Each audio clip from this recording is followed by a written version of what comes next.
Master, experience of working with power star Pavan Kalyan garu, something that you want to share. అందరికీ నమస్కారం అండి, media అందరికీ. కళ్యాణ్ గారితో బిగినింగ్ డేస్లో నుంచి జర్నీ చేస్తున్నాను. ఆయన చేసిన ప్రతి ఒక్క మూవీ, ఆయన చేసిన ప్రతి ఒక్క డిజైన్లో నేను ఉన్నాను, ఆయన చేసిన ప్రతి ఒక్క మూవీలో నేను ఉన్నాను. నన్ను ఒక స్టూడెంట్గా తీసుకెళ్తూ ఉన్నారు ఆయన నన్ను. అలాగే ఈ ఓజీలో కూడా ఆ కటానా సీక్వెన్స్ ఉంటుంది, ఇంటర్వల్ బిఫోర్, అన్నిటి ఇంటర్గడ్డ ఉంటుంది. అది తీసేటప్పుడు ఆయన ఒక మాట అన్నారు, విజయ్ ఇది కటానా, ఇది అందరు చాలామంది వాడుతున్నారు, ఈ కటానా ఏంటో తెలియాలి అన్నారు. ఇది ద ట్రూ, నిజం. ఇది కటానా చాలామందికి తెలియదు, చాలామంది వాడతారు కామన్, కానీ ఇక్కడ అది కుదరదు. అలాంటి కైండ్ ఆఫ్లోనే డిజైన్ చేసి దీన్ని మెంబర్ ఆఫ్ ప్లేసెస్లో ఇంటర్కట్ అయ్యేటట్టుగా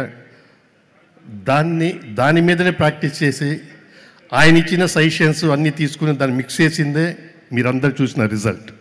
ఈ ఛాన్స్ నాకు కల్పించిన శ్రీ పవన్ కళ్యాణ్ గారికి, అలాగే డైరెక్టర్ అయిన సుజిత్ గారికి, ప్రొడ్యూసర్ దానయ్య గారికి నా కృతజ్ఞతలు. అలాగే ఈ మూవీకి డిఓపి కూడా మేము అనుకున్న థాట్ని అంత ఎగ్జిక్యూటివ్ చేసిన మా రవికే చంద్ర గారికి, అలాగే మా ప్రొడక్షన్ డిజైనర్ ప్రకాష్ గారికి, వీళ్ళందరికీ, దీంతోపాటు మా డైరెక్షన్ టీం ఉందండి.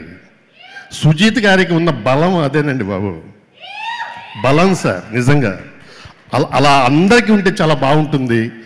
మన ఆలోచనలు కూడా వాళ్ళు మీద వేసుకుని వాళ్ళు అన్నీ తీసి పెడతారు, అన్నీ చేసి పెడతారు. అలా చేసిందే ఈ ఓజీ. ఈ ఓజీకి వీళ్ళందరి సపోర్ట్ వల్లనే, ఇలాగే మా ప్రొడక్షన్ హౌస్ డిజైన్ వీళ్ళు ఉన్నారు, ఏ టైంలో ఏం కావాలని అరేంజ్ చేసి పెట్టేవాళ్ళు. అలా అరేంజ్ చేసి ఇంత పెద్ద హిట్కి మెంబర్ ఆఫ్ కారణమైన మీరు, అలాగే ప్రేక్షక దేవుళ్ళ వాళ్ళందరికీ మనస్ఫూర్తిగా కృతజ్ఞతలు తెలుపుకుంటూ, సుమా గారికి ప్రత్యేకంగా తెలుపుకుంటూ సెలవించుకుంటాం. Thank you so much Vijay master garu. ఎన్నో సంవత్సరాల నుంచి ఎన్నో సినిమాల్లో బ్యూటిఫుల్ ఫైట్స్ని, ఒళ్ళు గగురు పుడిచేటువంటి ఫైట్స్ని మీరు కంపోజ్ చేస్తూ వస్తున్నారు. హై రిస్క్తో కూడినటువంటి ప్రొఫెషన్ మీది, but you have been doing it with ease and grace. Congratulations master. Thank you so much. Thank you. Okay, so next సినిమాకి సంబంధించి ఈరోజు ఒక్కొక్క టెక్నీషియన్ని మనం స్టేజ్ మీద పిలిపించి మాట్లాడించాల్సినటువంటి సమయం ఆసన్నమైంది. ప్రొడక్షన్ డిజైనింగ్ చేసినటువంటి ఏఎస్ ప్రకాష్ గారు, మీరెక్కడున్నా సరే వేదిక మీదకి రావాల్సిందిగా రిక్వెస్ట్ చేస్తున్నాము. ప్రకాష్ గారు, మీరు రాకపోతే మేమే మీ దగ్గరకు వస్తాము. ప్రజల వద్దకి పాలన.